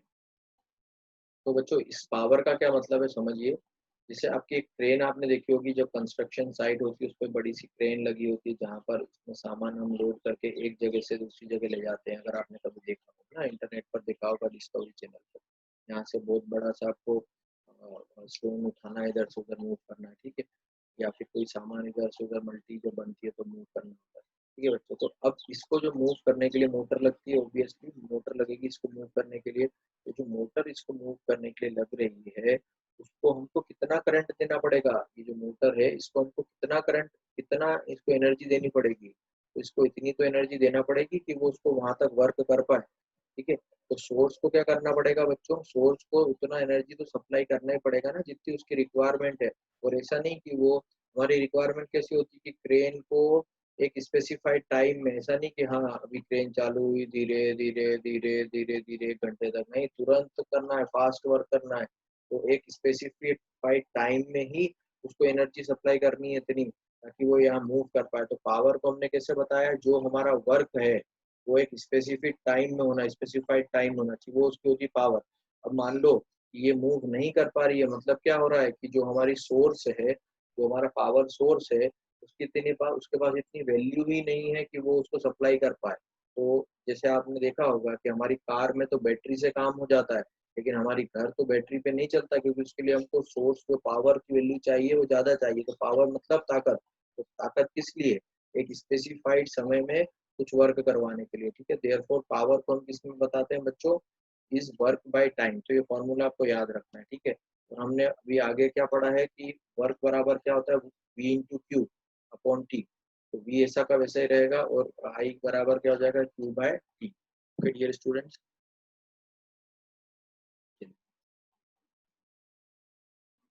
या फिर अगर आप यहाँ से देखेंगे बच्चों, अगर आपने एनर्जी और वर्क पढ़ा हो तो energy and work both are almost same thing, ठीक है, ठीक है। तो अगर आप यहाँ से वर्क निकालें इस वाले से, तो वर्क बराबर क्या हो जाएगा बच्चों, पावर इनटू टाइम। उसी चीज को यहाँ पर वर्क को क्या बोला हुआ है, एनर्जी, ठीक है। तो energy supply to the circuit in the time T, वो क्या हो जाएगी बच्चों, पी इंटू टी। और हमने अभी ऊपर एक और चीज पढ़ी है, एक और हमने चीज पढ़ी, क्या पढ़ा हमने, इस ये दो फॉर्मूले यहाँ से डिराइव होते हैं। एक होता है W बाई टी, तो हम W को क्या लिख सकते हैं, V इंटू W को हम क्या लिख सकते हैं, V इंटू क्यू। ये हमने कहाँ से लिया, वोल्टेज से, ठीक है। तो अब V को अलग हम अलग कर लें, और V बराबर V into Q by T. Q by T को हम क्या बोलते हैं बच्चों, करंट। क्यू बाई टी को हम क्या बोलते हैं, करंट, ठीक है। हाँ, तो ये जो इक्वेशन थी, पावर इनटू टाइम, ये क्या हुआ, एनर्जी। तो इसी को हमने क्या लिखा हुआ है, यहाँ से आप देखो, सिंपल सा है, इतना कुछ है नहीं इसमें। देखो, तो यहाँ से हमने क्या निकाला, W बराबर पावर इंटू टाइम। मैंने आपको क्या बोला, एनर्जी और पावर, 9th क्लास में आता है, एनर्जी और पावर ऑलमोस्ट दोनों एक ही चीज होती है, ठीक है। सॉरी, एनर्जी और वर्क, माफ करिएगा, एनर्जी और वर्क, ठीक है। तो वर्क बराबर क्या हो गया बच्चों, पावर इंटू टाइम, ठीक है। पावर इंटू टाइम हुआ, और P इक्वल टू हमने क्या, P इक्वल टू हमने एक और चीज यहाँ पर डिराइव करी है बच्चों पर। P इक्वल टू हमने क्या डिराइव करा है बच्चों यहाँ पर, V इंटू आई। P, तो हमारे पास दो फॉर्मूले हो गए, पावर के या वर्क के। या तो आप W बराबर P इंटू टी लिख दो, या फिर P इक्वल टू वी आई लिख दो। तो यहाँ पर दो चीजें निकली हमारी, P equal to V I, एक क्या निकला, P equal to W by T, या फिर हमारा क्या निकला, P equal to V into I, ठीक है बच्चों। तो अब ये जो P equal to V I निकला है, इसको आप यहाँ पे पुट कर दो, तो W बराबर क्या हो जाएगा बच्चों, W बराबर हो जाएगा, W बराबर क्या हो जाएगा बच्चों, P, P को हमने लिखा V into I into T, ठीक है। तो ये क्या हो गई आपकी एनर्जी, या फिर आप इसको बोलो वर्क, ठीक है। तो energy supplied by the source कितनी हो गई बच्चों, V into I into T. What happens to this energy, what happens to this energy expended by the source, ठीक है। ये जो एनर्जी रहती है, ये कहाँ पर जाती है, ये अगर आपने केवल रेजिस्टेंस यूज करा है, जिसमें मैंने आपको बताया कि केवल वायर, यानी कि बल्ब यूज करा है जिसके अंदर टंगस्टन का वायर लगा है, केवल आपने ये करा। अगर आपने किसी मैग्नेट लिया और मैग्नेट के ऊपर आपने वायर लगाया, तो नहीं होगा, जैसा फैन में होता है, ठीक है, वो केस नहीं चलेगा। अगर आपने केवल और केवल वायर यूज करा है बच्चों, उसकी बात है। तो ये जो एनर्जी रहेगी यहाँ से, ये एनर्जी क्या काम करेगी बच्चों, ये एनर्जी जो भी आपने इलेक्ट्रिक एनर्जी दी, ये किस में चेंज हो जाएगी बच्चों, यहाँ पर हीट एनर्जी में चेंज हो जाएगी, ठीक है। तो हीट एनर्जी बराबर तो हम क्या बोल सकते हैं कि ये जो एनर्जी हो गई, ये क्या हो गई हमारी, V into I into T, ठीक है बच्चों। चलिए, अब अगर आपने इसमें H is equal to V into I into T, V की जगह आपने लिख दिया आई, सॉरी, वी की जगह आपने क्या लिख दिया बच्चों, वी की जगह आपने लिख दिया, मान लीजिए बच्चों, आई आर। वी की जगह आपने क्या लिख दिया, आई आर, है ना, ओम्स लॉ से लिख सकते हैं ना, इंटू आई इंटू टी। तो ये क्या हो गया बच्चों, I square into R into T. इसको बोलते हैं, भाई क्वेश्चन बहुत पूछा जाता है सीबीएसई में, what is Joule's law of heating, ठीक है बच्चों, क्या पूछा जाता है, what is the Joule's law of heating, ठीक है। So this is known as the Joule's law of heating, ठीक है। तो ये लॉ क्या बताता है, this the law implies that heat produced in the resistances, जो हीट प्रोड्यूस होगी रेजिस्टेंस को किस किस पे डिपेंड करेगी, स्क्वायर ऑफ करंट पर, देखिए स्क्वायर ऑफ करंट पर, और रेजिस्टेंस पर, रेजिस्टेंस की वैल्यू मतलब 10 ओम से, 20 ओम से, 30 ओम से, उस पर, और और टाइम, ठीक है, और the time for which the current flow through the resistance, और वो टाइम जिसके लिए करंट फ्लो हो रहा है उस रेजिस्टेंस, ठीक है बच्चों। तो आई होप ये डेरिवेशन समझ में आया, तो हम आगे चलते हैं। Now practical application of heating effect of electric current, in many cases it may be considered as a useful energy, electric energy into heat, है ना। अब बहुत सारी चीजें हैं, जैसे मान लीजिए फैन है, हम उसमें कभी भी नहीं चाहते ना बच्चों कि ये जो इलेक्ट्रिक एनर्जी वो हीट में चेंज हो, कभी भी नहीं चाहते। हम तो ये चाहते हैं कि उससे मैकेनिकल एनर्जी, हम नहीं चाहते कभी भी एयर कंडीशनर में या कभी भी टीवी में हम नहीं चाहते कि हीट में चेंज हो, वो तो हो जाता है, उसका नेचर है, बिकॉज ऑफ रेजिस्टेंस के अंदर जो इलेक्ट्रिसिटी जाती है वो उसको कन्वर्ट कर देता है। तो इन electric circuit unavoidable heating can increase the temperature rise, ठीक है, बिल्कुल सही बात है, अल्टर देयर प्रॉपर्टीज। अब मान लीजिए अगर आपने कभी देखा होगा, तो अगर ज़्यादा हीट होता रहेगा, आवर्स एंड आवर्स कंटिन्यूस कोई भी चीज़, फैन ही चलता रहेगा, या फिर कोई भी एयर कंडीशनर, कोई भी मशीन अगर आपको अगर नहीं पता होगा, इंजीनियरिंग के टर्म्स में बताता हूँ, एक मेंटेनेंस वीक होता है, ठीक है। उसमें क्या होता है, हर चीज़ का मेंटेनेंस होता है, ठीक है। जो भी चीज़ उसका मेंटेनेंस होता है, कोई भी चीज़ कंटिन्यूस चलती है तो उसको मेंटेनेंस करना पड़ता है, ठीक है। तो नहीं तो वो खराब हो जाएगी। तो वैसे ही है कि अगर कंटिन्यूस आप चलाते हैं तो क्या हो जाएगा, उसकी प्रॉपर्टीज खराब होती जाएगी, ठीक है। उसको आपको एक रेस्ट देना पड़ेगा। हाउएवर द हीटिंग इफेक्ट में कॉज यूजफुल एप्लीकेशन, जबकि दूसरी तरफ अगर हम देखें तो उसकी यूजफुल एप्लीकेशन भी है, जैसे आयरन हुआ, टोस्टर हुआ, ओवन हुआ, केटल जिसमें हम चाय वगैरह अगर हम बनाते हैं, या इलेक्ट्रिक हीटर हुआ, ठीक है। ये सब सिंपल सा जो आपने देखा होगा, ये किसके ऊपर बेस्ड है, जूल्स हीटिंग, जो अभी हमने पढ़ा, ठीक है। तो electric heating is also use to produce the light, तो मैंने आपको समझा ही दिया है। गैसेस को यूज करते हैं उसमें। A strong metal high melting point such as tungsten, तो टंगस्टन बच्चों कहाँ यूज होता है, मैंने आपको अभी बताया था थोड़ी देर पहले, जिसका मेल्टिंग पॉइंट कितना है, 3380, इतना सारा मेल्टिंग पॉइंट है, इसीलिए जितना हीट प्रोड्यूस होगा उतना ही लाइट आएगा। इसीलिए वो जो बल्ब मैंने आपको बताया, उसमें कभी भी ये नहीं होता कि बल्ब डैमेज हो जाएगा या हीट हो गई, तो ये कहाँ तक डैमेज नहीं होगा, 3380 डिग्री सेंटीग्रेड, उसके बाद वो जल जाएगा, ठीक है। ये इसका मेल्टिंग पॉइंट है। Phenomenon therefore must be isolated as possible and using the insulating support, ठीक है। another common application of Joule's law is the fuse, yes। अब ये जस्ट अपोजिट हो गया डियर स्टूडेंट। देखो अभी तक हमने क्या बात करी कि इलेक्ट्रिक हीटिंग के कितने अच्छे एडवांटेज हैं, उसके क्या क्या यूज हैं, लेकिन अब यहाँ पर इसको हमको एज अ यूज करना है, लेकिन दूसरा मटेरियल यूज करना है। तो बच्चों फ्यूज का क्या मतलब है, देखिए अभी आपने क्या पढ़ा, पूरा से पूरा जो मेरा 1 आवर का लगभग लेक्चर हुआ, उसमें आपने क्या पढ़ा कि करंट को प्रोड्यूस करने, करंट को फ्लो कराने से ऑटोमेटिक वायर में कैसे ऑटोमेटिक क्या प्रोड्यूस होता है बच्चों, बोलो। ऑटोमेटिक क्या प्रोड्यूस होती है, हीट, ठीक है।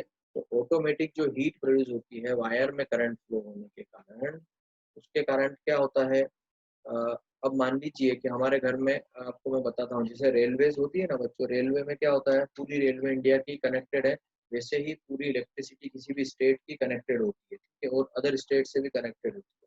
अब मान लीजिए कि कहीं पर फॉल्ट हो गया, तो हो सकता है बहुत तेज करंट फ्लो हो और किसी फैक्ट्री में आग लग गई, कुछ डिजास्टर हो गया, कुछ हुआ, तो उसके कारण हमारे पोल में भी, जो हमारे जिस वायर हमारे पोल, जो वायर हमारे यहाँ से आ रहा है पोल के ऊपर से, उसमें भी हाई, उस एक्सीडेंट के कारण हाई करंट फ्लो होने लगा, एक मशीन जल गई किसी इंडस्ट्री में, उस कारण हमारे यहाँ पर उसी उसी वायर, वो इंडस्ट्रीज का कनेक्शन हमारे, जो हमारे पास वायर आ रहा है उसके, हमारे घर के बाहर जो वायर आ रहा है उससे उस कनेक्टेड है सर्किट, ठीक है, सब बाहर के सर्किट कनेक्टेड है सिटी में। तो हो सकता है वहां पर फॉल्ट हुआ, उस कारण हमारे यहाँ पे भी आ गया। अब मान लीजिए कि वही हाई करंट हमारे घर में आ गया, तो क्या होगा बच्चों, बताओ। तो हमारे घर के तो सारे इक्विपमेंट डैमेज हो जाएंगे, क्योंकि उनकी तो बहुत कम कैपेसिटी होती है और इंडस्ट्री में तो बहुत हाई करंट यूज होता है, ठीक है। तो another common application of joule heating is the fuse used in electric circuit, ठीक है।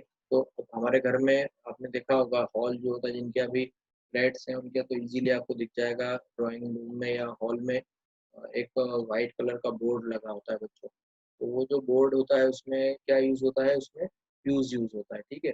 वो फ्यूज क्या काम करता है, हम उसमें लो मेल्टिंग पॉइंट क्या करते हैं बच्चों, लो मेल्टिंग पॉइंट, उसमें हाई मेल्टिंग पॉइंट रखेंगे तो वो तो कभी कितना भी हाई करंट फ्लो हो जाए उसको कोई फर्क नहीं पड़ेगा, वो फ्यूज ही नहीं होगा। तो वो हमको कैसा मटेरियल यूज करना है कि वो बर्न हो जाए एक स्पेसिफाइड वैल्यू पर, इसके हीट की, और हीट का प्रोड्यूस होगी जब करंट फ्लो होगा। तो हम क्या करते हैं, इस तरह का एक फ्यूज यूज करते हैं, ठीक है। तो वो फ्यूज जो होता है वो किसका बना होता है, मेटल का, ऑफ एप्रोप्रिएट, एप्रोप्रिएट बहुत इंपॉर्टेंट वर्ड यूज यहाँ पर हुआ है। अब मान लीजिए कि आपके घर में आपको वायर फ्यूज यूज करना है, तो आप लो करंट का करोगे, लो हीट का करोगे, लेकिन इंडस्ट्री में आपको करना है तो हाई करंट का करोगे, हाई हाई करंट का करोगे, या फिर आप हाई हीट का करोगे, ठीक है। तो बच्चों इसीलिए यहाँ पर अप्रोप्रिएट यूज हुआ है कि अगर आप घर में यूज कर रहे हैं तो लो मेल्टिंग पॉइंट का, लो मेल्टिंग पॉइंट वहां पर भी यूज होता है, लेकिन कितना, एक वैल्यू तो नहीं बोल सकते ना हम। तो आपके घर इंडस्ट्री के हिसाब से आपका घर लो मेल्टिंग पॉइंट हुआ, लेकिन इंडस्ट्री वाला तो आपके घर के हिसाब से वो हाई हुआ, तो अप्रोप्रिएट इसलिए वर्ड यूज हुआ, ठीक है। तो लेकिन वो टंगस्टन का नहीं यूज करना है, नहीं तो कभी भी बर्न ही नहीं होगा, वो तो बहुत हाई मेल्टिंग पॉइंट होता है उसका, ठीक है। तो हम काय का यूज करते हैं, एल्यूमिनियम या कॉपर, ठीक है। चलो, if the large if the current larger than the specified value flows then the fuse wire and the temperature बढ़ जाएगा और फिर क्या हो जाएगा, वो मेल्ट हो जाएगा। हम ऐसा करेंगे जिसका लो मेल्टिंग पॉइंट हो ना, तो वो ब्रेक हो जाएगा। तो क्या होगा, हमारे घर में जो इलेक्ट्रिसिटी सप्लाई आ रही है कट हो जाएगी। कट हो जाएगी तो हमारा घर सेफ हो जाएगा। तो जो मैं जहाँ पर रहा हूँ, पहले जहाँ रहता था वहाँ पर 5 एम्पियर का यूज़ होता था। अब जो घर बनते हैं उसमें ऑलमोस्ट 12 एम्पियर का अ, अ, जो सिंपल मिडिल क्लास के घर होते हैं उसमें 12 एम्पियर का फ्यूज यूज होता है। ठीक है, तो 1 एम्पियर का, 2 एम्पियर, ये तो मुझे पता नहीं कितना है, बुक में लिखा था इसलिए मैंने आपको यहाँ बताया। लेकिन 5 एम्पियर का और 12 एम्पियर का जरूर मैंने देखा है बच्चों। ठीक है, चलिए। तो फॉर एन इलेक्ट्रिक आयरन विच, चलो तो एक कुछ क्वेश्चन करते हैं हम यहाँ पर। तो for an electric iron which consumes 1 kilowatt of electric power when operated at this current of this और that is this value will flow. ठीक है, तो इसको समझ लेते हैं बच्चों। तो हमने अभी ऊपर डिराइव करा है that E equal to V into I. तो आपको कितनी पावर दी है इसकी, 1 किलोवाट मतलब 1000 वाट। ठीक है, और आपको वोल्टेज कितना दिया है, 220 वोल्ट इंटू आपको करंट दिया है। ठीक है, तो आप यहाँ से करंट ही निकालेंगे तो कितना हो जाएगा, 1000 डिवाइडेड बाय 220। ठीक है, तो 1000 डिवाइडेड बाय 220 मतलब बच्चों कितना हो गया, 4.54। ठीक है, इतना करंट फ्लो होगा। आप इसको डिवाइड करें उतनी ही वैल्यू आएगी। तो इसके लिए हमको कितना फ्यूज यूज करना पड़ेगा बच्चों, 5 एम्पियर का फ्यूज यूज करना पड़ेगा इसके लिए हमको, क्योंकि इससे ज़्यादा तो अगर ये अवेलेबल है तो 5 का यूज़ करना पड़ेगा। 3 का करोगे तो वो तो ऐसे ही वो जल ही नहीं, पर जैसे ही ऑन होगा वैसे ही बार बार ट्रिप हो जाएगा, है ना। तो 10 का करोगे तो कबाड़ा हो जाएगा। ठीक है, इसलिए हमको क्या करना पड़ेगा, 5 एम्पियर का ही यूज़ करना पड़ेगा। Now dear students, the last topic of this chapter is electric power. So what is electric power? So rate of doing the work, किसी भी काम को करवाने के लिए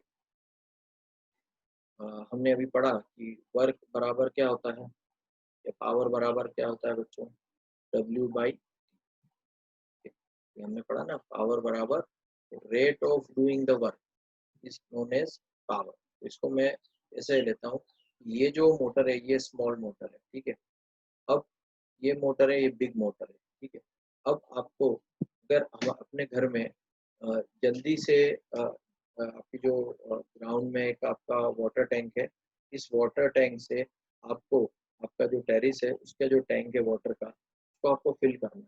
तो आप कौन सा मोटर यूज करेंगे, ऑब्वियसली आप सब बोलेंगे सर बिग। क्यों करेंगे, क्या होगा उसको करने से, ये होगा कि जो बिग वाली मोटर है उसमें टाइम क्या लगेगा हमको, कम लगेगा। जो स्मॉल वाली मोटर है उसमें क्या लगेगा हमको, टाइम क्या लगेगा बच्चों, ज़्यादा लगेगा। ठीक है, तो हम ऐसा बोल सकते हैं कि इसकी जो पावर है वो ज़्यादा है और इसकी जो पावर है वो क्या है बच्चों, इस वाले की पावर क्या है, कम है। तो पावर कम होने का मतलब बच्चों क्या होता है, पावर कम है मतलब क्या हुआ, it will take more time. Power ज़्यादा है means it will take less time. तो देखिए, जो सेम वर्क को करने के लिए कम समय लेता है उसकी पावर क्या होती है बच्चों, ज़्यादा। और जो सेम वर्क, सेम वाटर को यहाँ से यहाँ पहुँचाना है उसके लिए जो ज़्यादा टाइम लेता है उसकी पावर क्या होती है, कम। ज़्यादा टाइम कौन लेगा बच्चों, ये वाली जो आपको कॉमन सेंस से समझ में आता है। तो इसकी पावर क्या हो गई कम और इसकी पावर क्या हो गई ज़्यादा। ठीक है, तो this is this is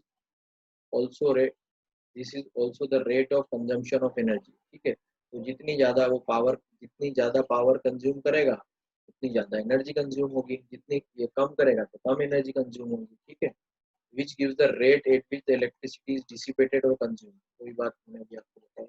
This is also known as electrical power। So power अभी हमने ऊपर डिराइव करा, P इक्वल टू वी आई। ठीक है, तो V हमने ओम्स लॉ से क्या पढ़ा है, V इज इक्वल टू बच्चों I इंटू आर। तो V की जगह हम क्या लिख देंगे, I square, sorry I into R. तो पहले से आई था यहाँ पर, तो क्या हो जाएगा ये आई स्क्वेयर आर। ठीक है, अब इतना आपको समझ में आया। अब यहाँ पर एक और लास्ट में लिखी इक्वेशन वो सॉल्व कर देता हूँ आपके लिए। तो देखिए बच्चों, तो यहाँ पर आप देखिए, यहाँ तक आपको समझ में आया आई स्क्वेयर आर। ठीक है, तो आई स्क्वेयर आर को यहाँ पर क्या लिखा है हमने, ये आई स्क्वेयर आर है बच्चों, है ना?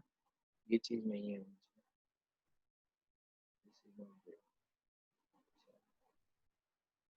ओनली आई स्क्वेयर आर है।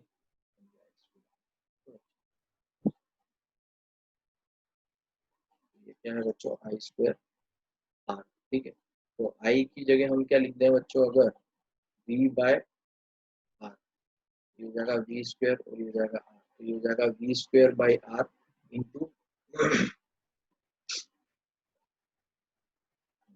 Divided by R square into, ये क्या हो जाएगा बच्चों, वी स्क्वायर बाई आर। तो आई यहाँ से आपकी क्या पावर आ गई, पावर क्या आ गई, इक्वेशन आपकी V square by R. Is it clear?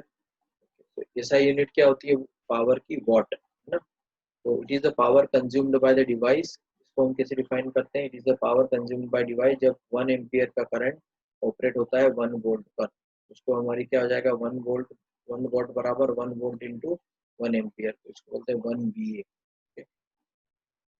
ये बहुत कम होता है, तो एक्चुअली जो पावर यूज होती है वो किलो वॉट में यूज होती है। ठीक है, और 1 किलो मतलब तो आपको पता ही होगा 1000 वॉट, 1000। ठीक है, अब एनर्जी की यूनिट क्या होती है, तो अभी हमने पढ़ा power is equal to W by T. तो डब्ल्यू बराबर क्या हो जाएगा बच्चों, पावर इंटू टी। तो पावर कितना है बच्चों, पावर की यूनिट क्या है, वॉट। ठीक है, और टाइम की क्या है, आवर, तो ये क्या हो गया वॉट आवर। तो एनर्जी जो हमारी होती है वर्क या एनर्जी, उसको क्या बोलते हैं, वॉट आवर। तो 1 watt hour is the energy consumed. 1 watt hour किसको बोलेंगे बच्चों, तो वर्क, वर्क पावर बराबर वर्क अपॉन टाइम। तो वर्क बराबर क्या हो जाएगा बच्चों, पावर इंटू टाइम। ठीक है, तो 1 आवर में 1 वॉट आवर किसको बोलेंगे हम, देखिए इधर, देखिए बच्चों, 1 वॉट आवर, 1 वॉट आवर किसको बोलेंगे बच्चों, 1 वॉट आवर बोलेंगे हम जो एनर्जी कंज्यूम्ड हुई है 1 वॉट की। क्योंकि देखिए 1 वॉट आवर मतलब क्या होगा, ये LHS है ना, तो अगर ये 1 हुआ मतलब ये दोनों भी 1 होना ही चाहिए, है ना। 1 हुआ, LHS 1 हुआ, मतलब मैं बोल रहा हूँ 1 वॉट आवर, ये क्या हुई, एनर्जी। इसकी बात कर रहे हैं बच्चों, एनर्जी, तो ये एनर्जी होती है ना डब्ल्यू, तो एनर्जी जो डब्ल्यू हुई वो एनर्जी हुई। तो अगर वो एनर्जी जो है डब्ल्यू वो 1 कब होगी, ठीक है, या 1 वॉट आवर कब होगी, जब इतनी, ये भी उसके लिए ये भी 1 होना चाहिए, ये भी 1 होना चाहिए, 1 वॉट ऑफ पावर अगर लगती है और 1 आवर के लिए वो फ्लो होती है। ठीक है, तो इसको हम क्या बोलेंगे, 1 वॉट आवर। ठीक है, इसका दूसरा नाम बच्चों होता है यूनिट, हम बोलते हैं ना कितना यूनिट आई बिजली का बिल, है ना वो। ठीक है, तो अभी हमने क्या, 1 किलो वॉट आवर क्या हो जाएगा बच्चों, तो इसमें 1000 लग जाएगा, तो 1000 इंटू 1000 इंटू आवर। ठीक है, तो 1 किलो वॉट आवर, तो किलो तो हो गया 1000, वॉट वैसा का वैसा ही, और आवर की जगह हमने इसको लिख दिया 3600। इसको हम कैसे लिख सकते हैं, 3.6 इंटू 10 टू द पावर 6 भी लिख सकते हैं, वॉट सेकेंड। ठीक है, अब वॉट सेकेंड को बच्चों एनर्जी या वर्क की आप बोल सकते हैं, एनर्जी की यूनिट है ये। ठीक है, एनर्जी की यूनिट क्या होती है, जूल्स, जो हमने 9th क्लास में पढ़ी थी, तो 3.6 into 10 to the power 6 joules. Okay, तो dear students, in this way I am finishing this chapter. तो ये सारे इंपॉर्टेंट कंसेप्ट हैं, आप इसको स्लो डाउन करके आराम से इसको चला के और समझ सकते हैं, और ये PPT भी मैं स्लाइड शेयर में शेयर कर दूंगा, वहाँ से भी आप इसको डाउनलोड भी कर सकते हैं। Okay, so thank you very much dear students for attending this session. I hope this will be fruitful for you. Thank you.